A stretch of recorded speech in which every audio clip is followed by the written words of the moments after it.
Greetings and welcome back, everybody. This is Into the Nexus, the podcast all about Heroes of the Storm. Garrett Weinzierl here as always with Kyle Fergusson. And Kyle, it's starting to look a whole lot like your team up in here. Because also joining us is Mochrie. Hello! How are we doing today? Mochrie, I'm already I forget how much I like your voice. You have you got a great radio voice, man. Oh, thank you, my friend. Would you believe you're the first person to ever tell me that? I don't. Not for a second. Not for one damn second. So, yeah, well, I hope you're ready for some sultry tones, because not only is Kyle a regular host here, but today we have Mochrie, everyone. Hello, it's so good to see you. All of you. Are you also tall? Do you have to deal with that too? Yeah. So I am, according to the doctor, the lying doctor, I am 6'2.5". I had myself clocked at 6'4" before.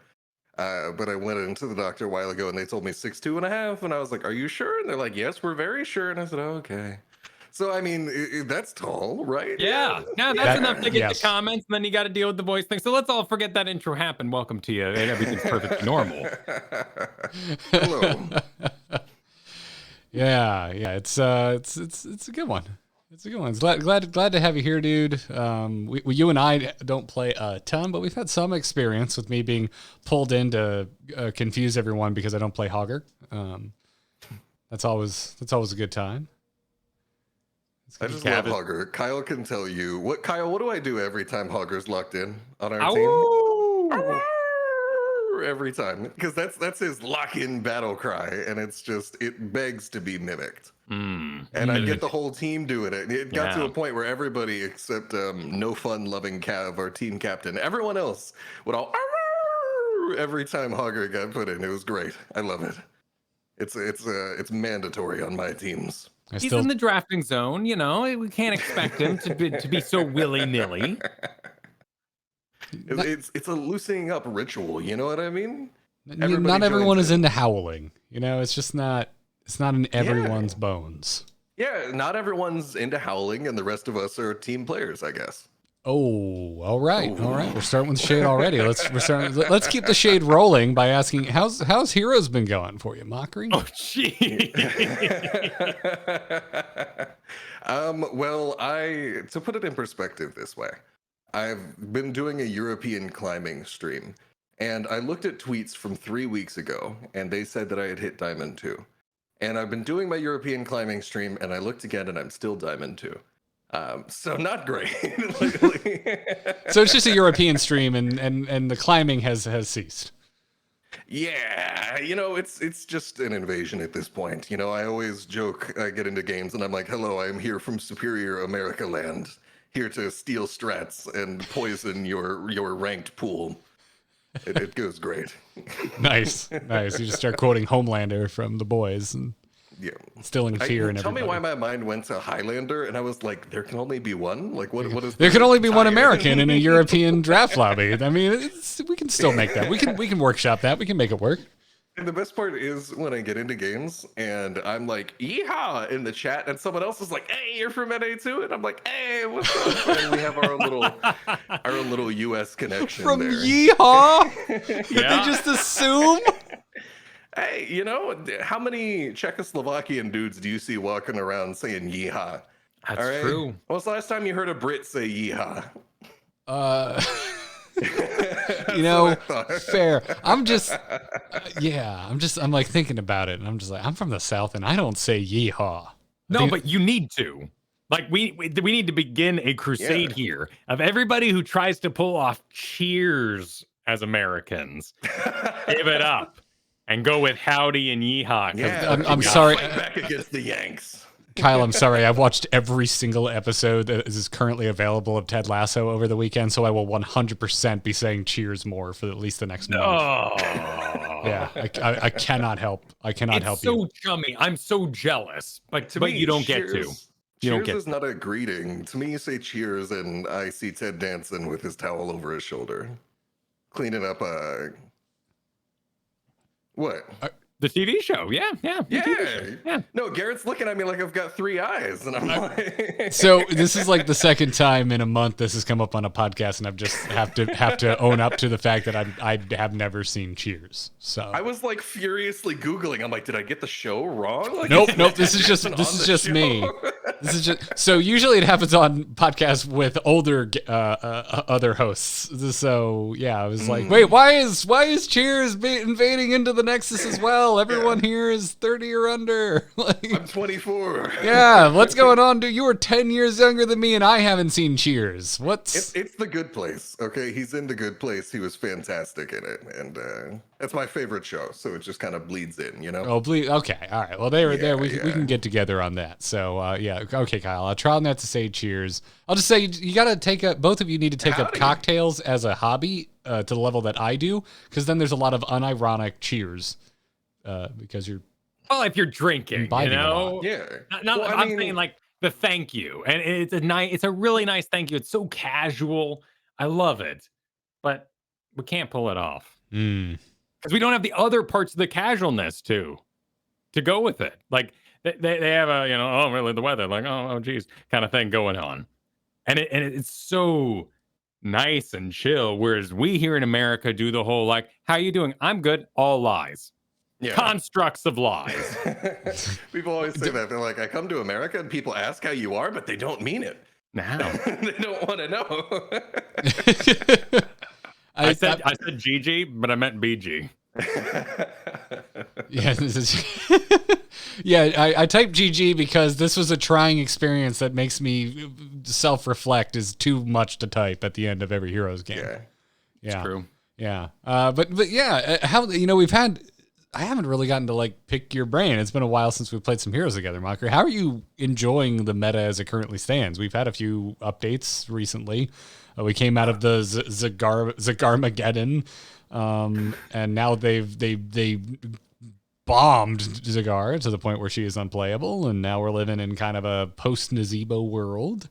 Yeah, I saw that when I was looking at your Twitter, and I was looking at what everybody was talking about, and they're like, oh yeah, rip Zagara, she's dead in the ground. And honestly, I kind of agree based on how it was going. And I just, before I even get into the current meta, I just am so frustrated because before I remember playing in the previous patch, and I was always like, oh, maybe this is the game I get Zagara. Maybe this is the game I get Zagara. Maybe this is the game I get the free win.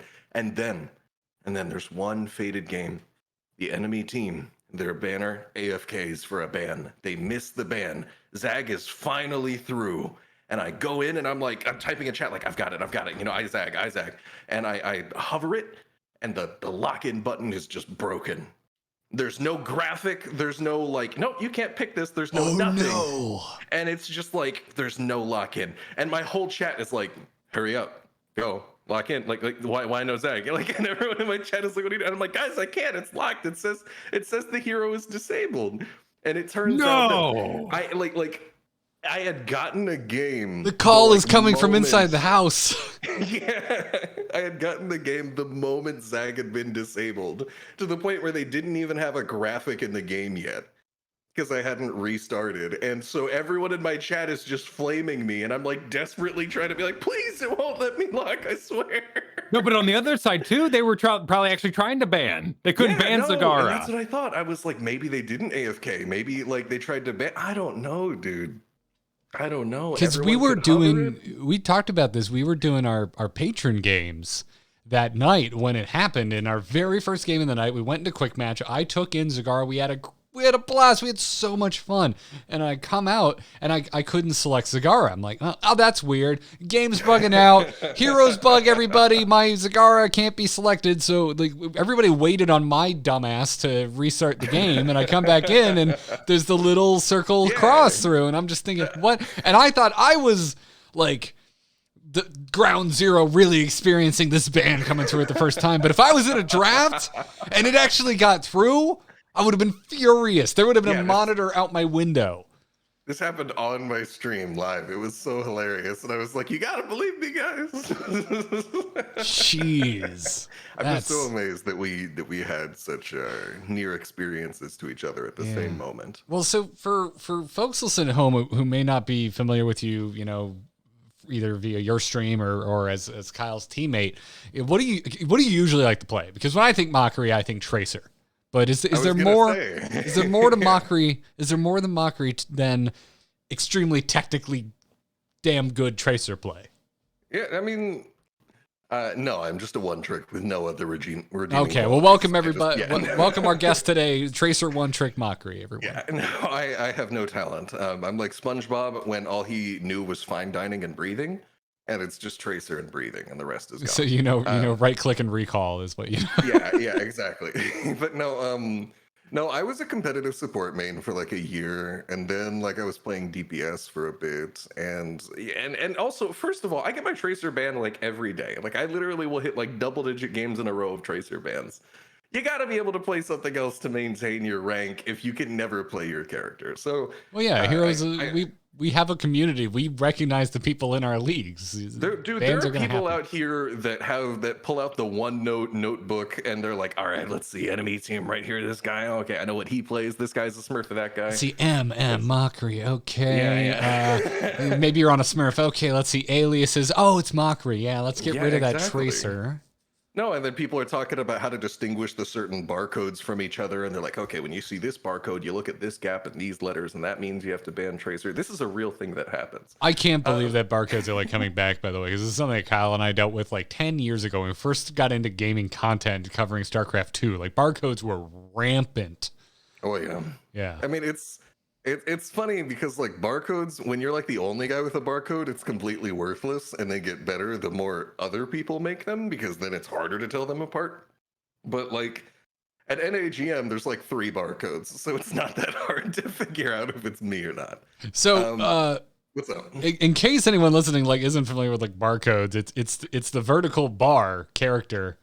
But how do you tell them apart? I actually don't know of any tricks of differentiating barcodes. So barcodes are designed to look incomprehensible from other barcodes. They're all vertical bar characters, but also there's more than one way to do that. There's the pipe character that is a single vertical line. There's the double pipe, which is 2 vertical lines. There is a lowercase L, which is also a vertical line, and there is an uppercase I, which is also a vertical line.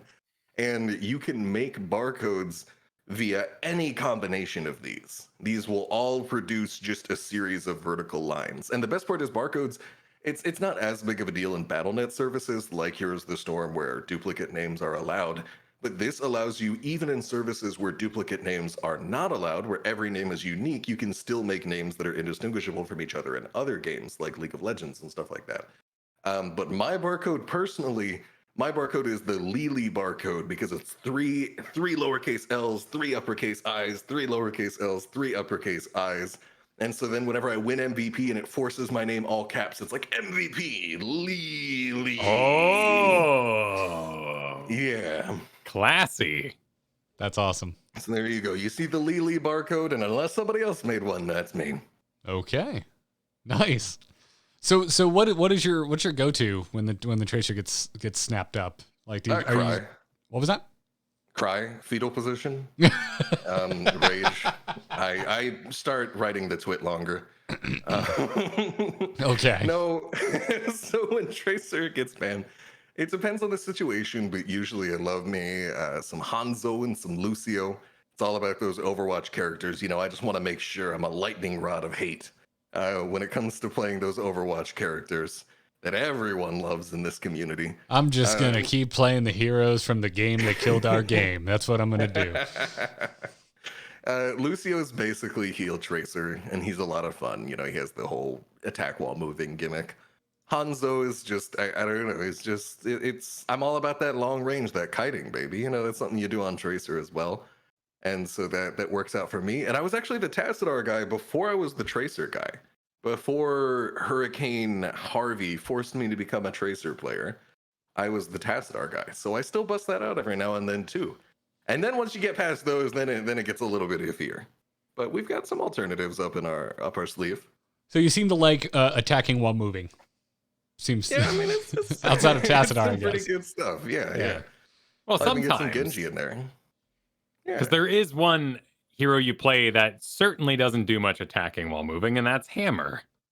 Yeah, Yeah. I thought you were gonna say Tassadar. He's forced to stand still with the laser pointer. Yeah, we call it the laser pointer, the tickle beam. You're just barely taking off someone's HP regen with those Tassadar auto attacks. Listen, Tassadar is just a very passionate cat owner. Okay. Yes, you may as well be softly caressing the enemy tank instead of attacking them as Tassadar for roughly the same effect. So it seems like the meta as it currently stands is probably being pretty kind to you with the roster that you're rattling off. None of those heroes have been horribly maimed by the recent balance patches. Yeah, no, those are evergreen characters, baby. Yeah. Hanzo has been great since release. Lucio has been in a pretty decent spot the whole time. Tassadar, I can't think of the last time Tassadar was bad, baby. It's easy money. Yeah, Tracer, looking on Hot Logs right now, is third place under Gazlo and Gall. So, yeah. And I always told people, said, look, Tracer, when you have a character with a very high skill ceiling, like a lot of room for personal skill expression, and you can personally add in a lot to it, when that character is at a high win rate, that means just people in general are winning on that character. So if you are better than the average person, then you're going to have an insane win rate on that character. It's like if imagine if Medivh had a 50% win rate. Medivh would be busted because the good Medivhs would be dominating everyone. And it's kind of the same way. That's how I view Tracer right now. It's like you have so much space to be just super good at Tracer. And if her win rate is good, then like the good Tracer players, they are feasting out here. And I know I've been, so it's just too good right now. Yeah. So does ping get you on EU for the Tracer? Oh, it does. Oh my God. I've had so many people be like, how do you do it? When I tell them that I'm still playing Tracer on European ping. So I'm coming in. And think about this, okay? My little internet connection has to take me all the way from Yeehaw land over here in Texas, all the way across the pond to Europa. And that gives me about 140 ping. But in reality, Tracer is still really playable because I think people have this misconception that in order to play Tracer, you have to, be Neo from the Matrix with all the dodges and the reaction time and all that. And I think that she's largely more about your own individual discipline and positioning and understanding of matchups. If you know the abilities the other guy is going to throw and you know where you got to stand, then yeah, you're going to have a little bit harder time with those snap reactions, just dodging stuff right away. But you are still going to have a lot of the same capability to do the same things. It's largely a matter of where you're putting yourself and knowing what's coming at you. Then like, oh, I got to dodge this right now. Like adding in an extra 140 milliseconds is really rough, and it definitely changes the nature of certain matchups very heavily. But it's not as big of a deal as you might think. Like I'm still out here rocking like a 70 or something% win rate over here in the European climb, even with all the ping. So it's totally doable. Honestly, not that bad. You get used to it. What? First of all, let's call it, if you're going from Yeehaw land, let's call it Cheers land. Is where you're going to. Kyle and I specifically agreed to the opposite of this. Right, howdy land. Howdy land. Yeah. But like, what is it? Is it euphoric returning to the NA server? Like, okay, yeah. No, I compare it whenever I come back to NA and I get to, because when I get to take off from the EU servers, I come back to NA and all of a sudden everything is so fast, so clear. I feel like Piccolo taking off the weighted cloak. Yeah. Or Rock Lee, dropping the weights off his ankles and everything. It's like, oh my God, I can move, I can fight, and all of a sudden it's like everything before that I wasn't able to dodge, just whoo, whoo, whoo, you can't catch me, It's just, it's like stepping out of the hyperbolic time chamber, just keeping up with the DBZ references. I feel like I've trained. Like my reflexes have been honed. So yes, it's a very liberating feeling, but it only makes the return to EU all the more jarring as you know what you've lost. Oh, now I got to go back to getting hit by Tyrande Ease and all that.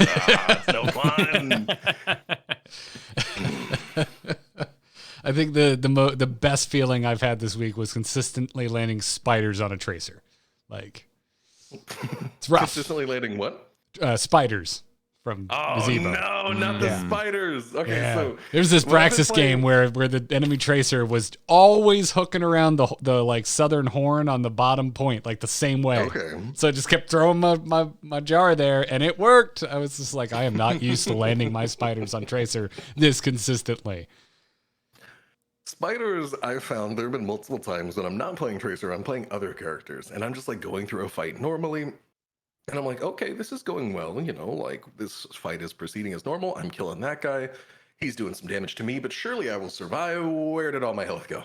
Yeah. And I'm like, what happened? And I'm like, oh, I had the spiders on me. It's a big perspective change. Like there's no poison bar like toads. You walk into a bunch of toads and you're like, my bad. Here comes some damage.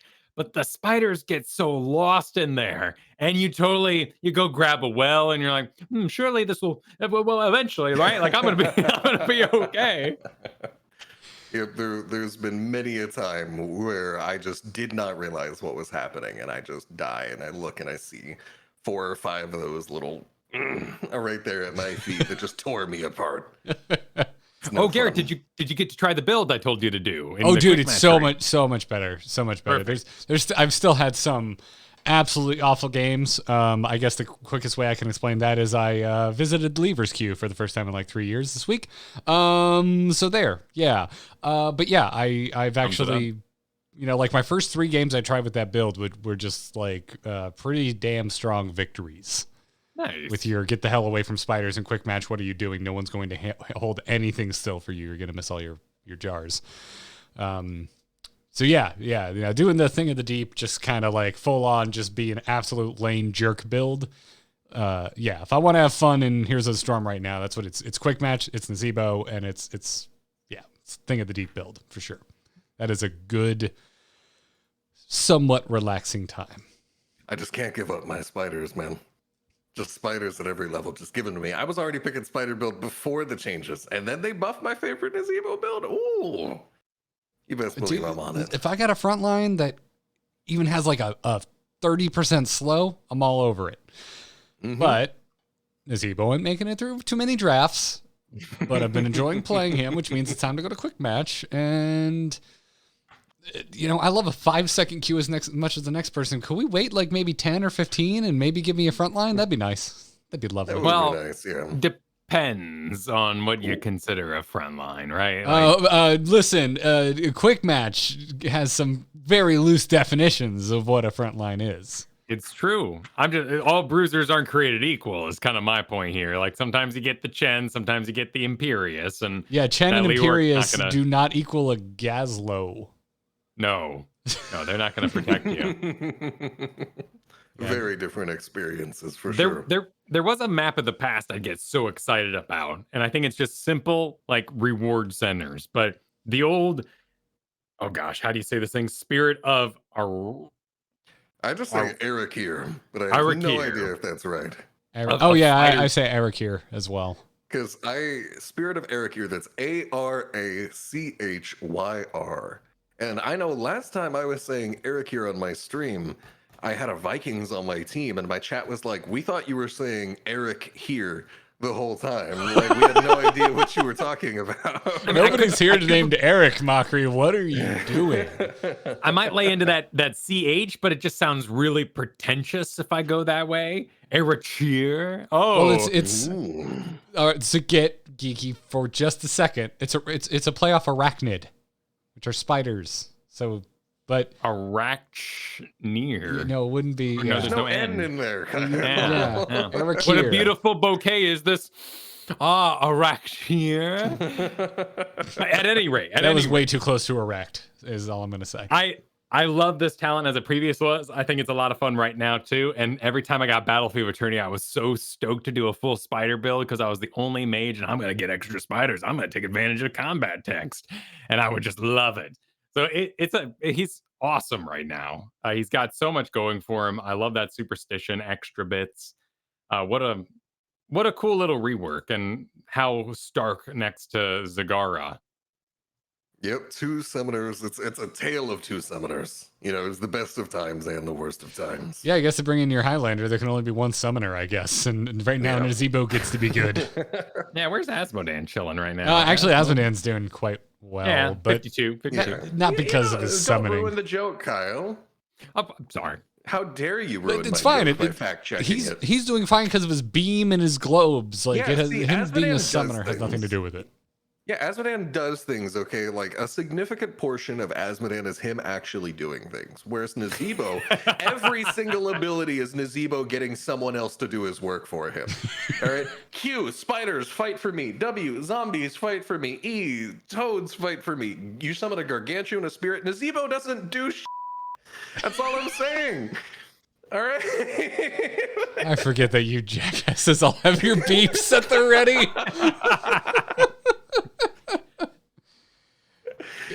To the listeners at home, when I fill in on Kyle's team, this is all night. It's just everyone playing with the beep on their buttons. Hey, oh yeah, it's nothing but business. Yeah, no, it's pretty cool, man. That's all I'm saying. It's a lot of fun. I am of the firm belief that bleeps are funnier than actual cussing. Oh yeah. No. My favorite was I had a YouTube video I did a long time ago. I'm not even sure if it's still up. I took me and my friends playing League of Legends, and I just put in a bunch of bleeps where they were not needed. You know, like I just like completely changing the meaning of sentences, completely innocuous sentences.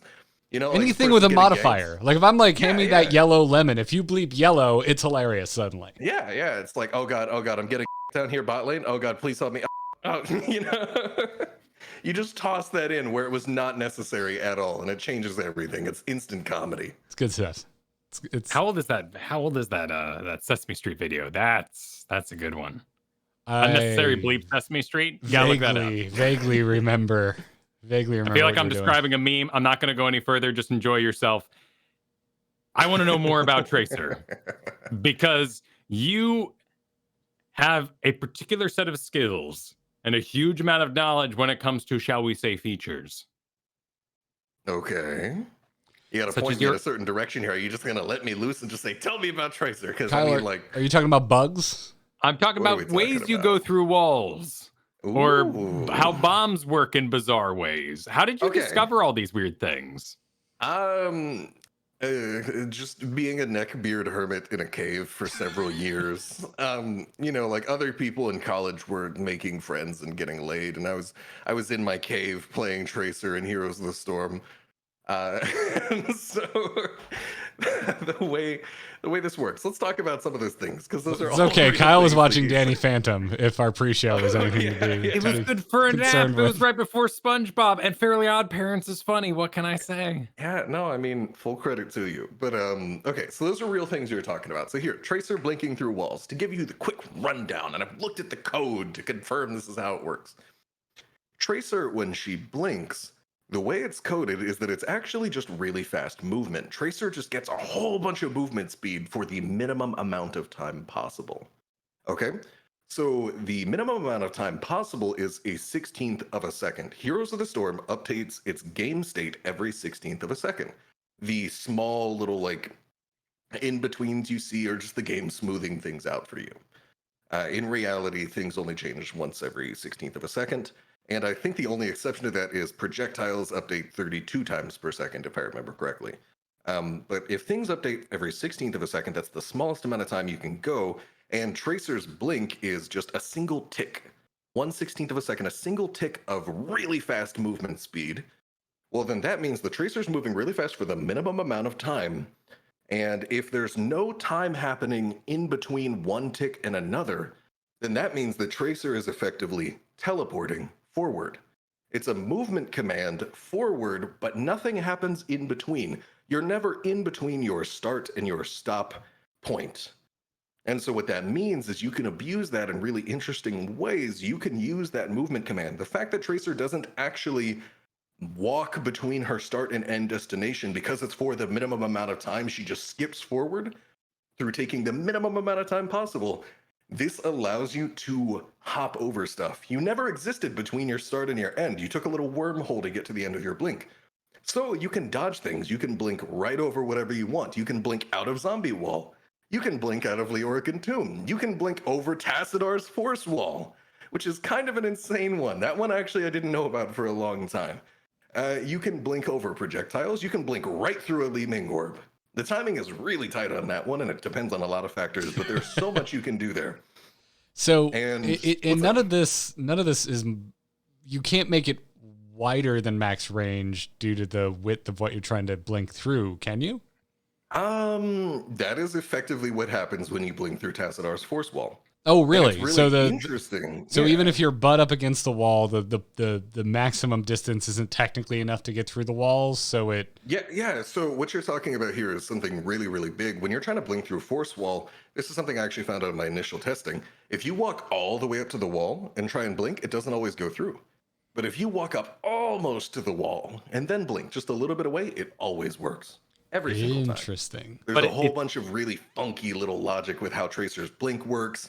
And that's why when the rework hit and we got that new untouchable that made blink go farther, well, the only option that they had was to make the movement speed increase last a little longer, if I remember correctly, which is why you had super jank interactions with the pathing around corners.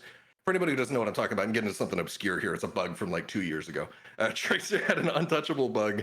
It made your blinks go farther, but if you used it around corners, the increased blink time, the increased movement speed time, meant that you would get like 3 blinks value when you went around corners because of janky pathfinding logic. It's super fun. Like there's a lot of stuff to do there. But sorry, what were you saying, Kyle? So you have a set distance you're gonna go, even though your movement speed is increased, you only go a set distance. Kind of, because there is some really funky logic where, particularly when you're pathing near walls, it will try to move you a lot for 1 tick of game time, and that means that you end up right where you started. So there is a bug where sometimes when you blink next to a wall, the blink charge just goes away because they just puts you back where you were. And so you press Q and you just lose a blink charge. As though you ran at that wall at full speed, but like a normal hero, you didn't go anywhere. Pretty much, yeah. It's not very fun. I don't recommend it. So if you go over a Tassadar wall, it's not like your distance would change based on as though you went around it. You are actually just speeding through it. Yep. It just doesn't exist. It might as well not exist, the Tassadar Force Wall, when you blink through it. It is absolutely nutty. And it's like I said with Entomb, it's like I said with Zombie Wall, you can do it with any player created terrain in the game. It's just like it's not even there. May Ice Wall, gone. And it was funny because when I was talking about this last, I had players in my chat telling me that this was really similar to logic used in like old Super Mario speed runs, where it was like once you got Mario up to a certain speed, the way it would move you forward is it would check a certain distance in front of you to see if there was an obstacle, but that game logic could be abused. And it's like, hey, this is the same thing happening with Tracer all these years later. You know what I mean? Yeah. Yeah, like it's really fun stuff. It's a really good movie premise. You move fast enough and you can walk through things. I don't know. But anyway. So like Alex Straza, when she transforms into a dragon, has a moment where she does not exist. You can dodge a pyroblast. Yep. Is she going really fast? And like Maiev teleport, like how do you know if like a Maiev teleport, for instance, is a more of a prestige kind of moment where they delete Maiev as she previously was and then create a new Maiev where she now is? Or is that also movement speed? No, to my understanding, Blink is pretty unique in how it works. Tracer's Blink specifically. Most other teleports are just bloop, bloop, you just teleport there. The interesting thing about Tracer's Blink is not that it's coded as a teleport, because there are plenty of teleports that are just coded as in pick up your character here and put them over there. But Tracer's is coded in a really weird way, and they don't use that functionality. They don't say just teleport over there, probably because they didn't want you to be able to teleport over walls or anything like that. They didn't want you to be able to hop walls with Tracer Blink, which makes perfect sense, but does mean that through the janky interaction of giving you a bunch of move speed that you can hop over stuff like the terrain and like the projectiles, like I said. Just because of the limited capability of a 16-tick engine, or really any engine with any amount of ticks, no engine can represent time happening in between ticks. That's just not a thing. It doesn't exist. So Yeah, no, other teleports do not work the same way by just cranking up the move speed for the minimum amount of time possible to create a pseudo teleport with unintended effects. They're just real teleports, and Tracer's was a little bit different. Like I said, I assume so as to make you not able to hop the actual like environmental walls of the game.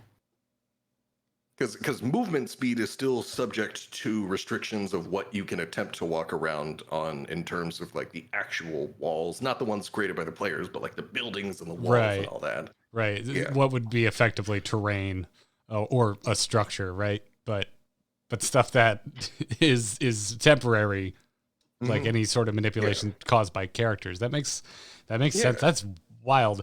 As someone who spends a lot of time editing video, I'm now I'm thinking of this as ways like you manipulate frame rates and how you're limited by the how many frames there were in the first place.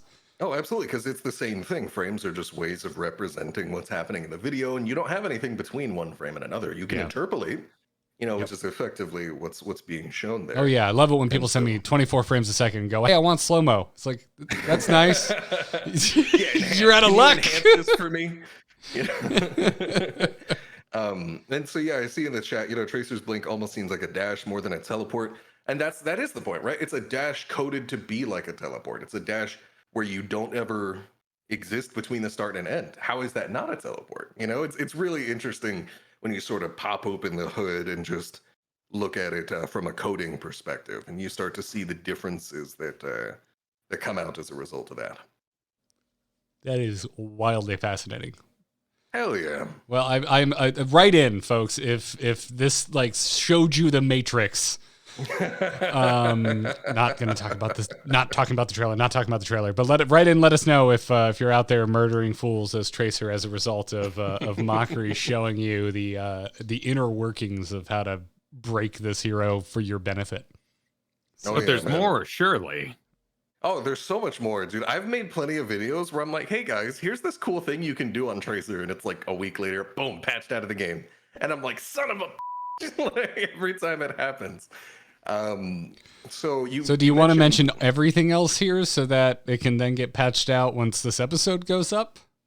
Oh yeah, Blizz Devs, I know you're listening. You've given a shout out to these guys before, but regardless, there's another one that I think is really interesting because it's not mentioned in the patch notes anywhere, and I'm just going to talk about it because Kyle mentioned it, and I'm not going to take up all your time in the episode just sitting here muttering to myself like a hermit, like I mentioned before. But Kyle mentioned Pulse Bomb not working like you might expect it to. There's one interesting thing that I think non-Tracer players just like don't know about, and it actually can have like a really big impact when playing against Tracer. And that is that when Tracer throws out a Pulse Bomb, if it hits a hero in its trajectory, it sticks to them, of course, and they take full damage.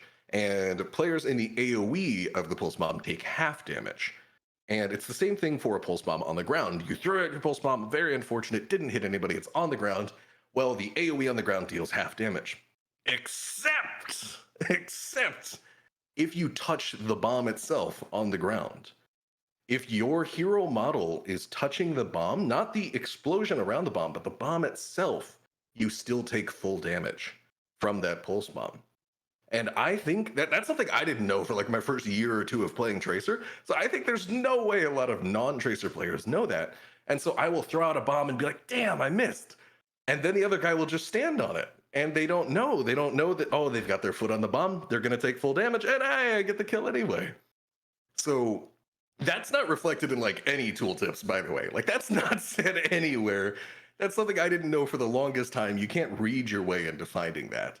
But just a little pro tip for everybody in the chat. Don't stand on Pulse Bombs that are on the ground. At least get hit by the AoE for the half damage and not the center of the bomb for full damage. And there you go. There's 2 obscure Tracer interactions for you, chat. Those are the 2 ones Kyle asked about. Hot damn. I got you. It's a lot to take in, but that's good. I mean, Tracer is we hear from folks a lot that say Tracer is a major pain point in matchups, and so like that's a really important piece of information to understand. Oh, yeah. So you like not taking free damage? Then give that advice a listen. Yeah, maybe. Well, before we move into some other bits and bobs, and also Q&A with you from our community, speaking of our community, we want to thank them. We want to thank our patrons supporting us over at patreon.com/ITN. I feel like it's been a while, Kyle, since we've pointed this out, but we pay our guests for their time when they come on. And that's because of the wonderful support of those of you supporting us over at patreon.com/ITN. So if you like the show, you want to support us, but also our guests, check it out. Get yourself some perks like access to our Discord. You get to join us for monthly game nights. Have another one coming up here real soon. And to our most recent patrons, we want to thank Chase Miller, Christian A. Benavides. That's good. Yes. I hope so. That's how I'm going to choose to pronounce that one, Christian. No, I grew up in Texas. We had a lot of those. You're good. And Richard J. Thank you very much for becoming patrons in the last week. We really appreciate your support. Another one of those perks that you get that's probably worth mentioning is the fact that you're going to get an ad-free version of the show for your trouble. And speaking of which, we have a sponsor to thank today, and it's Bombas. We do. Yeah, yes. Bombas is back, sponsoring this episode of Into the Nexus. They make really freaking comfy socks. I need to take this off the card, but I love having it here for the video audience. They can see my sweet little like no-show tie-dye socks. They're just they're so pretty and fun and comfy, and I can wear them with shoes, but you can't see them, which is good because it is still the surface of the sun outside here in Florida at the moment, and I ain't wearing pants. I can't do it. All wrong. It's all wrong. Winter's coming here in Oregon. You gotta get ready with some woolen socks. Ooh, yeah. Something I know nothing about other than Bombas provides woolen socks. You gotta check them out. They make really, really comfortable socks is what it boils down to. I've started running regularly again, trying to dodge the rain to the best of my ability here. And my goodness, the performance socks from Bombas are just great for that. They are extremely comfortable and supportive, and they don't like just start falling the hell off my damn ankle. So you should go check them out, because also for every pair of Bombas socks sold, they give a pair to someone in need. And over time, they have donated over 45 million pairs of socks. So your feet can feel good while you feel good about your purchase. So go to bombas.com/nexus today, and you're going to get 20% off your first order. That's BOMBAS. That's how you spell Bombas. Bombas.com/nexus for 20% off. We thank them for their support. We thank you for going to bombas.com/nexus. And now we're gonna have a little strategy chat with something from Heroes Community Past. Choose a talent. Choose a talent. Talent? Ah, that seems generous. I have a PhD in PvP. You definitely do now, Nazeebo. That's for damn sure. All right. Kyle, you brought up... you brought up a literal iceberg I haven't seen in a while. This thing's only 7 months old. I thought it was ancient. Kind of shows my perspective of time at the moment. But there was a image of an iceberg, which is often shown to experience depth with the community. Also, it's very much kind of that galaxy brain progression meme you might be aware of as you become deeper and deeper into a subject. This one was done about the Here's the Storm Tactics depth chart. And long ago, that many, many months ago now, I was asked, can we have Mochrie on to describe what these things are? Because I don't know half of them. Surely he's the guy that knows all the tips and tricks and oddities. And so here we find ourselves mentioned inside the image itself. Let's see, mentioned on neckbeard level, but not quite like possessed, degenerate neckbeard before we get to porpoise and chakras. My first thought was a beluga whale looking at this image below. Okay, yeah, a creepy beluga. That's right. Yeah, with the soft heads. Yeah.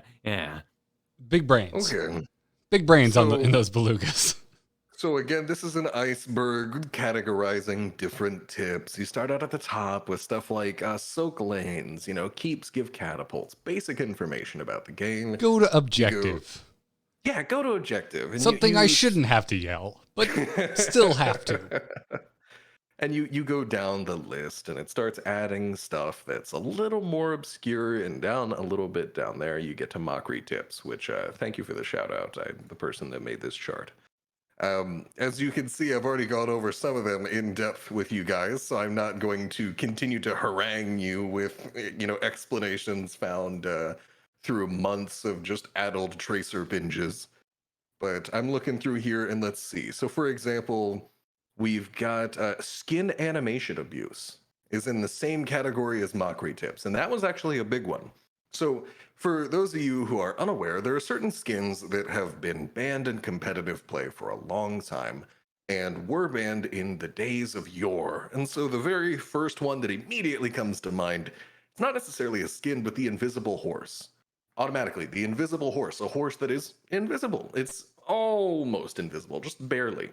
And what you can do with that is that means that when enemy players see you, it's a little bit harder for them to tell if you're mounted. It changes the amount of information that the enemy team has.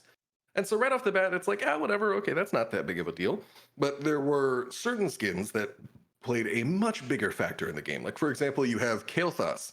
Kael'thas's Q, Flame Strike, as we all know, it's that orange circle on the ground.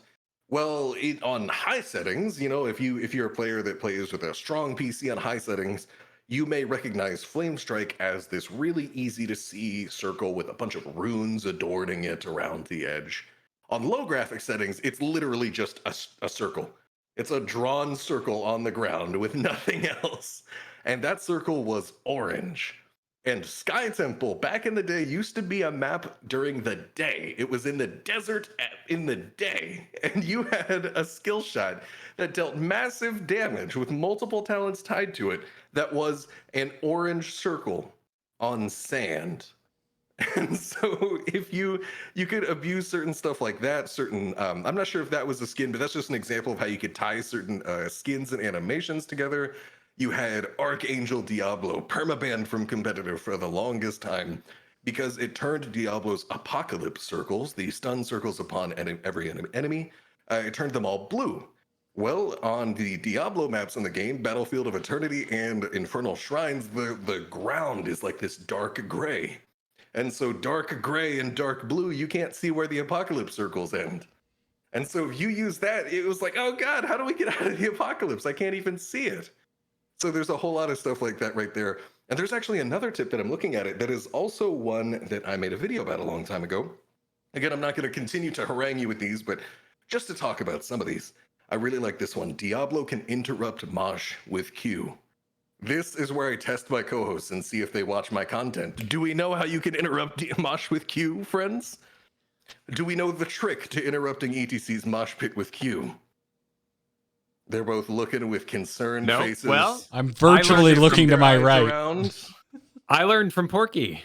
Porky in one of our matches was telling me all about this. Oh, wait. So you're not going to try and sell Mochrie on the fact that you know this because of his I'm content? Just being honest. No, he has to let me know that I had no hand in this whatsoever. I taught Porky everything he knows, all right? So you're still learning it from me. There we go.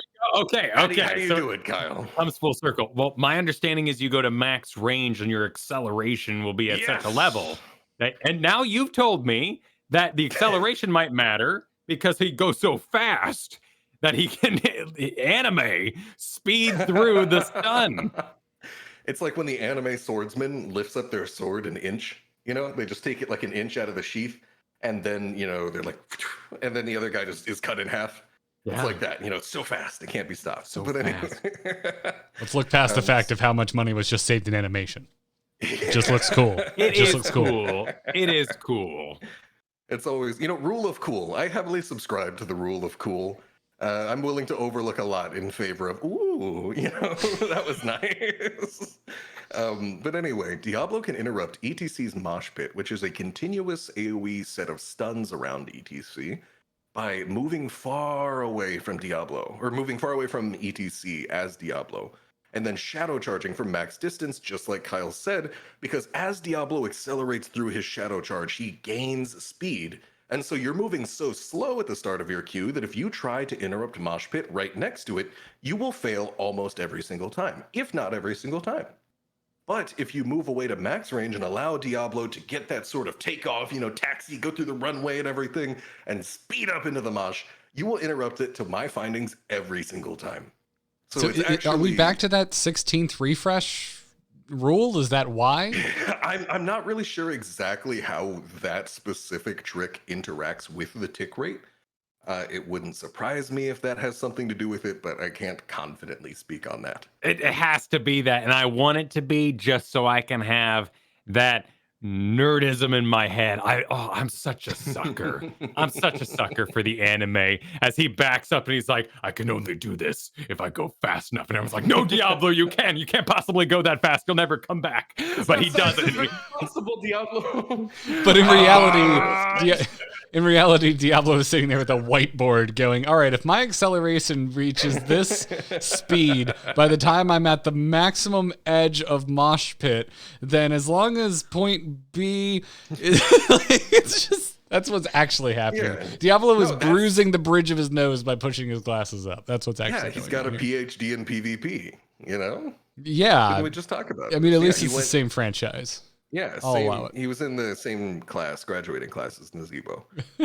Same universe. I don't think they got along. I think they were in very different cliques. It's anime. They pushed each other, you know? They Okay. So, I will be kind the of one a to kill you. Goku Vegeta. Yeah, situation Goku Vegeta, on. perfect example. I've been watching My Hero Academia. I don't exactly recommend it. I've got a lot of hang-ups. It's a great thing to follow. I like the show. Oh, yeah, I love the theme. Mochrie, have you not learned that Kyle doesn't really recommend much?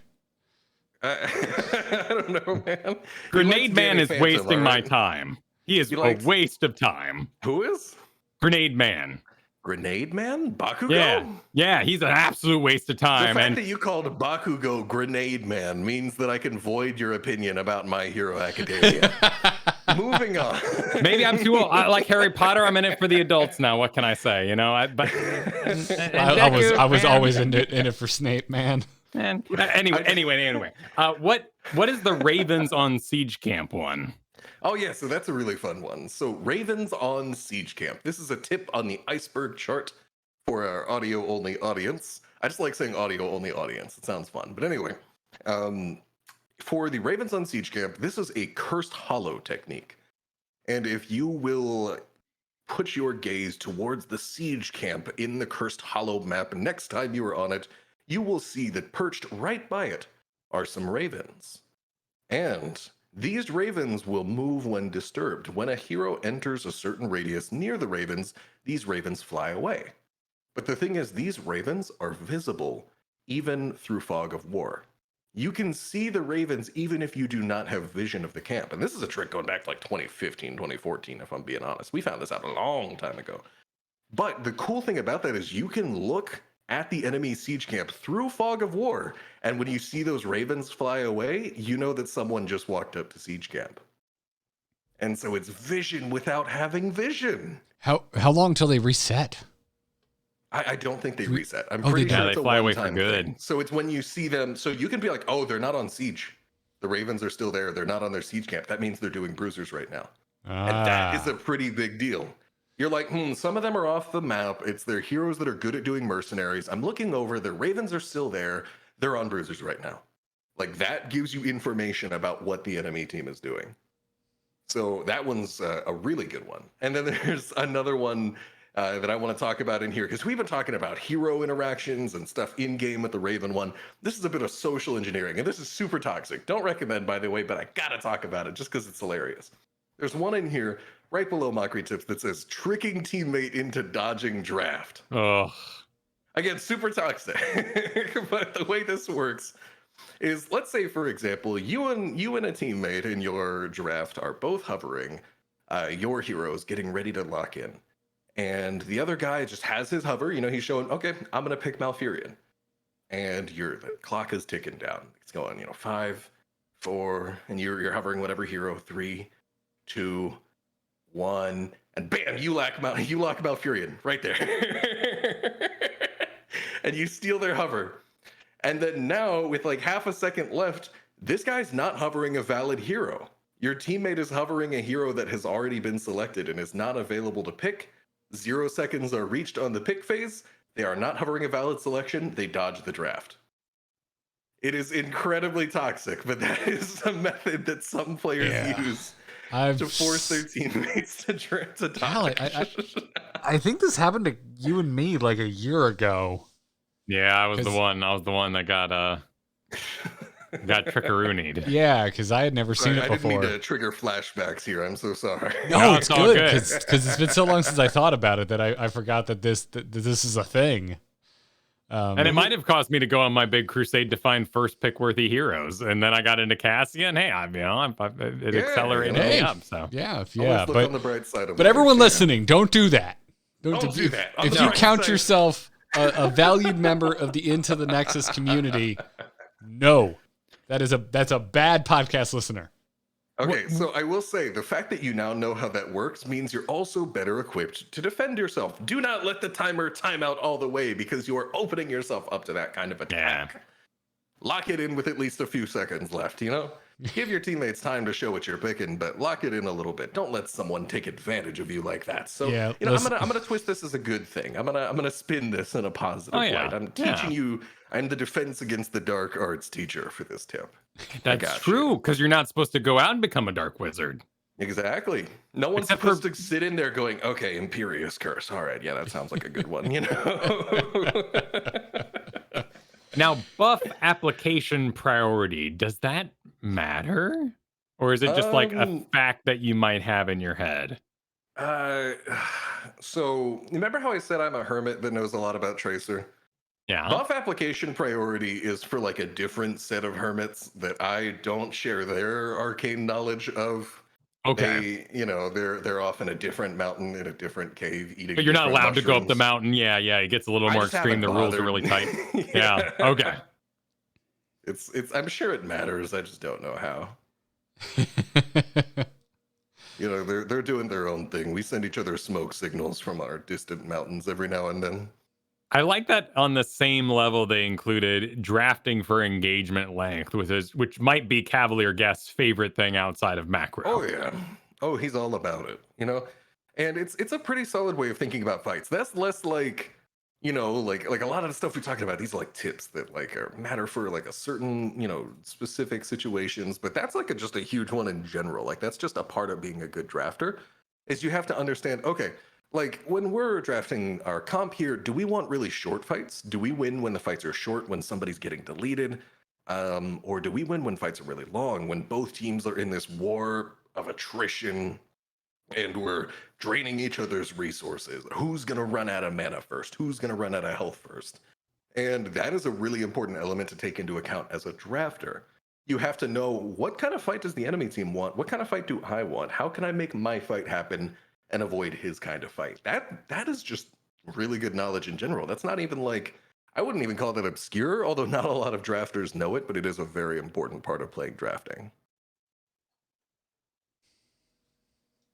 I've noticed myself a lot recently going, yeah, I think we're the kiting team. Like, yeah, maybe you've got a carry that wants to kite the enemy team to Kingdom Come, and you just have supports that want to keep your carry alive, and they're trying to hop on you for that burst, and you're trying to avoid it. Yeah. And having the recognition of what each comp wants to do just gives you so much power. Because that automatically just makes the decision making so easy. Because it's like, oh, is this a good fight? Well, does it fit the kind of fight we want to take? Then sure. Yeah. What's up? I was going to say, we did a talk, I think it was 2 weeks ago, about what we called like sleeper heroes, which were like, we went over to Hot Slogs and we were looking at like really high win rate, but miserable popularity heroes that no one's picking them. No one's banning them. And we came with like the king of that, or should I say queen of that, is Kerrigan. Like Kerrigan has a really solid win rate right now, and ain't no one playing her. But I think that's a good thing too, because Kerrigan's pretty map dependent. But you know who doesn't want a fight to go long is Kerrigan. Kerrigan really wants someone to die in the first opening moments of an engage. Yeah, Kerrigan definitely likes just walking up, deleting someone, and she is good at it. Yeah. Especially because I think one of the big counters to Kerrigan is being able to play Medivh. And if you're not in CCL, chances are you can't play Medivh. I am not in CCL, and I cannot play Medivh. Just statistically speaking, the vast majority of players outside of CCL, Medivh players, cannot play the character. And so that was one of the biggest counters. In fact, that was a really big storyline in competitive professional Heroes of the Storm, where you had one team, I want to say Tempo Storm, that all of a sudden Kerrigan was their pocket pick. They were dominating everybody with Kerrigan and just steamrolling. and they go to international competition and they run into a Medivh and just run into a brick wall. And all of a sudden their comp that was destroying everyone, nope. You go in for a burst combo, you go in for a full protected, by the way. No, it just doesn't work. So the fact that you can take advantage of that, the lack of that counter in SL, and also there's just one thing, the beauty of playing a character that is not super popular is that automatically means that every single matchup that you play, every time you go out and fight against someone else, you have practiced this matchup more than the other. Every single time you go out and fight someone, you are the more experienced player in that matchup. They only play against a Kerrigan in 1 out of every, like 80 games, whereas you are playing against that guy however often. So that is a really big aspect of it. Like a lot of players, that's just a really big aspect. I know because I talk about Tracer, who's super matchup knowledge dependent, and Kerrigan is no different. That is a huge element of it that really, really just makes it so much easier. Yeah, this is one trip propaganda, but I love it. And it's certainly how I've gotten to Masters in the past, and currently seesawing back and forth. Like it was Cassia, it was Tychus, it was Uther. Right now it's Hogger. Like it's just the one hero that I know best with all those weird little things to go with it. And man, one trick it works. All right. People try to tell you it doesn't. It's because they don't like one tricks. People laugh at me when I don't call myself a one trick. And again, like I said, I mean, I maintain top 50 GM, even getting my Tracer banned all the time. So what does that say? Regardless, man, it works. You get all that experience, you get all that knowledge. And really, I'm just a believer in this thing where it's like, I think that you should minimize the amount of things you're trying to learn at the same time. It's actually a really big thing for me. Oh, Garrett. Thank you so, dude. Yeah, wow. No, this, okay. Any game with a ladder, this is absolutely my jam. Go for it, Garrett. Take it away. No, I'm just doubling down because I've mentioned it before. Like, as someone who likes more than one game, like I play more than one game, like my time is limited. I'm not gonna do all that. So like, yeah, maining in heroes is really big for me. It's the same way I learned the meta in Hearthstone is I stick to one deck for a really long time because I don't want to learn 7 different decks. I don't want to learn 7 different heroes. Yeah, that's absolutely the case. A lot of players, they get into a game of Heroes of the Storm, and they are simultaneously trying to get better at the character that they're playing, and get better at the game in general, and get better at the map they're playing, and get better at the build they're playing. They're trying to get better at a whole bunch of things at the same time, and that's just not really how people learn. There's a lot of learning about learning. Actually, it's very meta. And people don't really learn when they're trying to take in a billion things at once. No, you learn when you focus on one thing in your zone of proximal development. Google the phrase if you want, it's huge. But anyway, like when you're playing one character a lot, you're reducing the amount of things that you have to actually consciously think about and consciously learn at any one specific time. You focus on learning your character first, and then you learn the game second, and then it's a lot easier to learn the game once you don't have to think that much about how you learn your character. And so, in my mind, and I've seen this play out a million times, even in professional League of Legends players. I want to say Fergusson, a professional League of Legends player, I believe, followed this route, where you start out as a one trick, you use that to get high ranks, you learn the game from that point. And then from that point, it's a lot easier to expand the roster because you're only learning one thing at a time. You learn your character, then you learn the game, then you learn the other characters. Whereas if you come in and you're like, I don't know what I'm doing. I'm learning my character. I'm learning my game. I'm learning this. I'm learning that. You're not going to get anywhere. At least it's going to be much more inefficient. Whereas someone like Fergusson, I believe I'm getting the name right, could get it wrong, maybe somebody else, I believe was a Riven one trick, played Riven one trick all the way up to Challenger, and then got really good at the game, and then learned other stuff, and then went on to go pro in League of Legends, in the LCS, LEC, one of the two. It's a very easy natural progression that, like I said, Garrett can vouch for. It makes things, it simplifies the matter a whole lot. In any game like this too, like it really places the emphasis on learning matchups, which I like the focus of that a lot. And there's so many analogies you can make too. Like if you played a traditional sport, if you played in band, like what were you doing? You weren't learning 7 different instruments. Like, that's not how we learn. It's not, I'm sure some people did, and but there's even analogies there with Heroes of the Storm, and we talk about this too. Is like, did your go-to pick get absolutely destroyed by Nerf bat? Well, what other kits are out there that work in a similar fashion, right? Because like if I was using my musical instrument analogy, it's like, yeah, I can pick up a bass because I play guitar. Is it what I learned? No, but there's enough similarities between it that a lot of the skills translate, and that certainly exists within Heroes of the Storm as well, depending on who your hero is. Are you one of those Medivh players in CCL? Yeah, you're kind of out of luck if something happens to Medivh. I mean, like, I just think of it like this. Like, I prefer to think about kits as in what skill does this kit want from me? You know, what skill does this develop? Like, if I'm playing Brightwing, for example, that develops a lot of map awareness. So I might get similar things from Abathur, or maybe Falstad, or a different kind of global, maybe even Dahaka. And every hero is really just, at the end of the day, you know, when you get past all of the micro stuff about their exact skills or whatever, when you get at a very macro overarching level, it's about the skills that they demand of you. Some heroes demand positioning skills, melee positioning. Some heroes demand watching cooldowns. Some heroes demand watching the map. And I think that it's that, looking at it from that way, sort of from the top, and seeing, okay, well, this hero is a hero all about being able to kite. I'm going to play another hero that's all about kiting. To me, that is the easier way to find a new character. And that's especially a really good way to look at new characters, and even in like new MOBAs I'm coming to, is I'm not sitting here going, oh, this ability is kind of like that character, so that's how you use it. No, I'm like, oh, this character is a kiting character, and, you know, I know how to kite from this other character, or this character is a map awareness character. And it's also really cool because then you can sort of look at your overall skill set. Like Faker, for example, often considered the GOAT of League of Legends, would talk about how, oh, you want to learn map awareness as a mid laner? Well, you better play Ryze. You know, Ryze has got those globals. It's the same way here. Like, you know, if you... It not only makes it easier to move from character to character, but it also makes it easier to teach players certain skills as their coach, or even as yourself watching over yourself. If you say, dang, I really need to develop my map awareness, well, maybe I'm not going to learn that as much playing Tracer. Maybe I can develop my map awareness a little better playing Falstad or something like that. So to me, thinking about the kits from a sort of backed up perspective of like, what is the overall skill that this character tests me on, just makes it so much easier to categorize them, move from one to the other, figure out what skills to develop, all of that. So that's my sort of like personal perspective on that kind of thing when it comes to kits.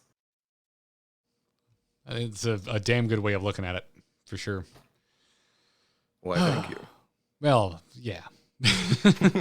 Well, we're just going to keep mining your brain. We've got some questions from our community. Some of them are directed at you. So let's wrap this. Let's tie a bow on the show with some emails. Darkness stopped calling. Darkness just texted me.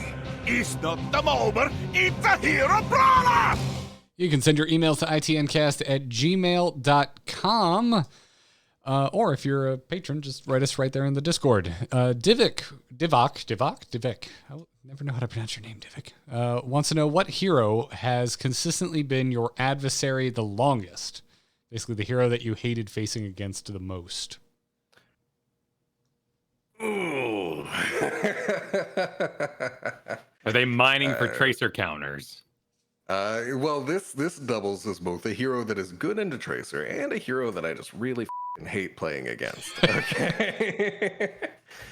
And that would be, there's one character that when she is locked in, it is no longer Heroes of the Storm. It is no longer a game of, we're going to try to destroy your Nexus and you destroy ours. No, when Sergeant Hammer is locked in, it now becomes a game of, we're going to protect the Sergeant Hammer and you're going to try and kill the Sergeant Hammer. It's no longer Heroes of the Storm. It's Heroes of protect the hammer and get the hammer. I signed up to play HOTS, not this other random game that is completely different. That's how I feel getting rid of freaking Junkrat traps right now. I see Junkrat, I want that hero just out of the game right now. I'm so done. Yes, I've never been more annoyed. He is one of the kings of uninteractive gameplay right now. Junkrat's concussion mine is a permanent ward that cannot be removed by the enemy team, that permanently interrupts rotations and gives vision. And it's the same thing with his steel traps, and he can get 2 of them, and the only way to get rid of them is to eat them or have him put new ones down. But regardless, Hammer of the Storm is the most annoying game for me to play. I'm not a big fan of it. And every game that has a Sergeant Hammer is about the Sergeant Hammer, if that makes sense. And so it's really frustrating as a Tracer player because, like, if you don't have poke on your team, it's very easy. That's why I don't really like picking both your DPS at the start of the draft, because you can go something that doesn't have a lot of range with your DPS. Like, say, for example, let's say you go like Tracer Greymane right at the start of the draft, and then enemy team goes Hammer, and you're just like, oh, we have no poke. Okay, like, and you just lose. It's kind of the same way there. Hammer is no doubt number one adversary. Whoever designed that hero, I just want to talk. Where are you at? I just want to talk. I feel you. I feel you there. But thank you for the truthful answer as well. And I apologize for an additional hammer or two in your games for the next week. Oh, yeah, no. People are going to see it and be like, I heard you on that podcast. I'm locking that Sergeant Hammer. Getting that hammer. I've only doomed myself. You might get lucky, though. Maybe they never play hammer. You're going to get to farm some hammer kills. It'll be good. Yeah, I should have been like, Probius, he's the worst. Don't pick Probius against my Tracer. Oh, no, it's my Kryptonite. No, no, don't stop. Yeah, one of those. Valk wants to know, what drove you to your EU pilgrimage? My EU pilgrimage across the pond from Yeehaw Land. Okay, what drove you to Cheers Land? Well, I don't see Ted Danson anywhere, but what drove me to this is pretty simple, actually. So my schedule's recently changed with my family, and my wife works during the middle of the day. And before, I would stream during the afternoon, and if I continued like my old stream schedule, it would be like, wife goes to work, comes home, I start the stream. And then we would have like no time together. And so I was like, that won't do. It's just better if we're both working at the same time. And one of the cool things about streaming is that you have some control over your own schedule. My boss isn't coming in here saying, I need you at 9 in the morning or whatever. No, none of that's happening. So I thought to myself, well, things just work out better if I'm streaming while my wife is at work. And so then I thought to myself, well, okay, I need to get games in the middle of the day. Now, here's the thing. NA Grandmaster games don't pop during the middle of the day. Yeah. I could sit on that account. I could go in on my Grandmaster account, hit join queue, and then that is a just chatting stream for the next 4 hours. There's no Heroes of the Storm happening for the next 4 hours if I queue during the middle of the day. So I needed a remedy for that. And so when it's in the middle of the day in America land, it is peak hours for Heroes of the Storm over in Europa. And so that was my remedy for it. I just was like, okay, if I want to stream during the middle of the day while my wife is at work, then I'm going to play over in Europe. And it turned into a fun little let's see, let's climb up, let's hit master in Europe and all that. But that's the base reason. There you go. That's good. That's good. Yeah, I've been trying to do masters in the morning, I called it. And it's not, it's not, I'm not Grandmaster by any means, but it is not an active stream in that regard. That's a good come idea. over to Europe with me. I might. That sounds like fun. Sounds like an okay time. Experience. Yeah. It's just waiting in the morning, it sounds like, Kyle. Well, we watch trailers, we play Magic the Gathering. We talk about how I might one day stream Final Fantasy, but I don't want to read that much. There's things we get up to. It's just not Heroes of the Storm. The critically acclaimed MMORPG Final Fantasy. The very same. Yeah, I get spammed by that every time I go to my Discord. See, I asked my Twitter. I was like, oh, hey, I got a gaming PC for my wife. What games should we play together? And my Twitter had all these fun ones. And they're like, oh, It Takes Two and Stardew Valley and, whatever, this and that. And I asked my Discord, and everyone's like, have you heard of the critically acclaimed MMORPG Final Fantasy 14? And I'm like, God damn it, guys, no. I swear, man, they hire all these regular people to just be the most insane PR force for that game. There's no other explanation. It can't be that good. It's true. And then it is free. It's true. You get the first expansion section. But then what? I'm going to pay after that. And then they'll all leave. They'll all leave. Business concluded. We did it, everybody. Everyone gets points on their account or something. Here's my friend code. I don't trust it.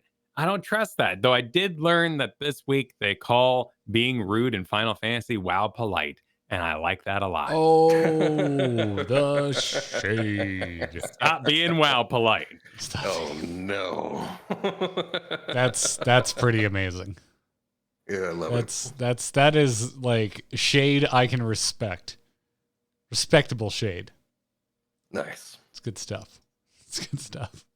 Michael wrote in, and this will be the final question for today, and says, hey guys, in regards to Mochrie's mood meter, or the Triple M from last week, given my IRL role in working with the mental health of U.S. veterans, by the way, shout out to all the service members of our community, I found this very interesting, and it has my full professional and gaming approval.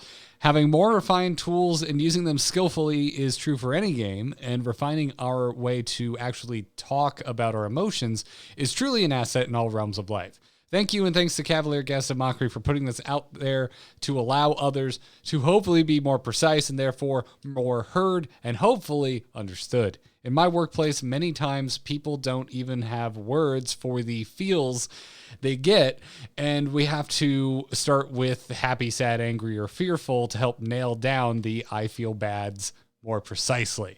Precise speech leads to greater understanding and therefore at least a hope of addressing for growth. So thanks for that. I feel strange taking thanks for just showing some work that a bunch of other people did that were really smart and just being like, hey, I found this thing those guys did. I feel like I don't deserve any of it, but thank you. Mochrie's mood meter feels gross because it's not even mine. I found out about it from the Yale Center of Emotional Intelligence, the YCEI. So if anybody deserves thanks, it's those guys for sure. Angry dog in the background, as you may hear right there. But I truly do like what you said about specificity in talking about this kind of thing. And I found one thing that I tell about people with the mood meter is I feel like the mood meter could honestly work just about as fine in a lot of scenarios without any words on it. Just being like, oh, if I had to rate my mood on a scale of energy and happiness, I believe are the two metrics of it, then I would put myself at about here on the chart, so to speak. Like even just the ability to have something visual while also having shared common words is so nice because one of the biggest things I've found that really sort of drives communication down and hampers everything is when people can't agree on the definitions of words they're using. And so when you both have a common resource in front of you, that's like, yeah, I'm going to point to that and say I have this much energy and that, that much pleasantness, I believe is the other metric, energy and pleasantness. And that correlates to, despair or whatever spot on the mood meter it may have. I picked a kind of dark one, but you get the idea. To me, that just commonality, like you said, it's not only specificity in nailing down specific words, but it's also the commonality of us both understanding what I mean. And I feel like those are two elements of communication, like you said, that are so important in being heard and being seen and heard. So, yeah, I love it for the same reasons that you do, but definitely don't deserve any of the credit. But thank you, friend. Have you tried the critically acclaimed Mochrie's mood meter? It has a free trial. Oh, no. It's like a robocall, man. It's one step away from we've been trying to reach you about your car's warranty. I saw that. There's this one video I saw. I loved it. This dude's out there swimming out in the ocean, just off the beach, and there's these people in the boat. He's like, hey, please let me in your boat, and he's out there swimming.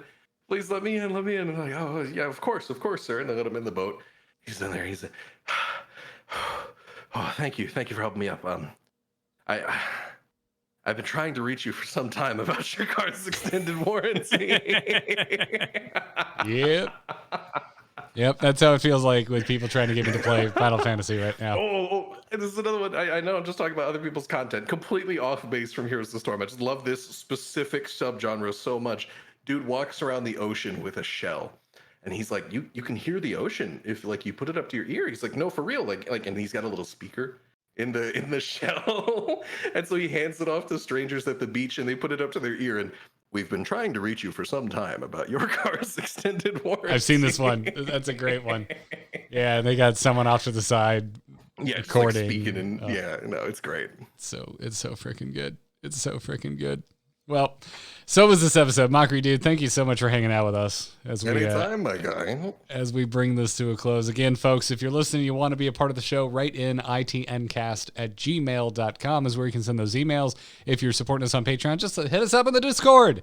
Even if it's not for the show, if you just like got a question, you want to know like what sandwich I'm having this weekend, tag me at Garrett in Discord. It's fine. It's all good. I'll let you know. Might be going to Main Bar. They got tasty sandwiches. That's it. That's all you know. Yeah. Shout out to very specific Sarasota, Florida references. There it is. Now, before we go, thank you again to our patrons. If you want to support the show, check out patreon.com/ITN. A huge shout out to our producers, Declan H., Chris K., Sean B., and Mike R. If you want to become a producer, we have one slot left. It's over at patreon.com/ITN. We'll thank you each and every week. Other than that, if you want to catch us live, we go live 3 p.m. Eastern Time, right here on twitch.tv/AMoveTV. And as our guest this week, Mochrie, if folks are unaware of where they can find you, either on your own personal stream or maybe another podcast with someone else that's on this podcast here, where can folks do so? Okay, so I am Mochrie. You can find me at MochrieTV at Twitch, YouTube, Twitter. Those are my big three. MochrieTV, that's MOCHRIE TV. And then you can also find me in another resource, another podcast that I've been hosting with the illustrious Kyle Fergusson, 2 S's in Fergusson. And we've been running the AOS Clubhouse. Well, not running, he's doing all the work. I show up and talk. But we've been doing the AOS Clubhouse every week. And it is a podcast about everything going on in Pokemon Unite, the new Pokemon MOBA. So that's AEOS for AOS Clubhouse, and that's what we do every week. So MochrieTV, AOS Clubhouse, hope to see you there, friendos. And Kyle, what about you? Well, of course, you can find me at Kyle Fergusson. 2 S's! 2 S's in Fergusson. And everything I do is over at kyleferguson.com, including links to that Pokemon Unite show, AOS Clubhouse. But I'd also like to cue you and Garrett. We'll do a little pass along here. We'll pass it along. I'm going to cue it over to Garrett, because you and I put up a solo feed for our new news project. That we did. Nexus Gaming News. If you are still subscribed to this here podcast feed, you have heard it because, well, we were experimenting. We've been wanting to talk about other gaming news. It branched off of the fact that we kept having really serious Blizzard news to talk about every week, and we felt like, why don't we just make more space for it and talk about things that aren't Blizzard news? And that has become Nexus Gaming News. And so many of you liked it so damn much, we figured it should probably just be its own feed. It is so weird to try and tell folks, hey, we got a new show. Yeah, but no, it's in the feed for this other show. No, it's its own thing. It is officially, we got the Apple Podcast approval yesterday. So if you're listening to my voice, you know how important it is to get new subscriptions and new downloads on a new feed the week it goes up.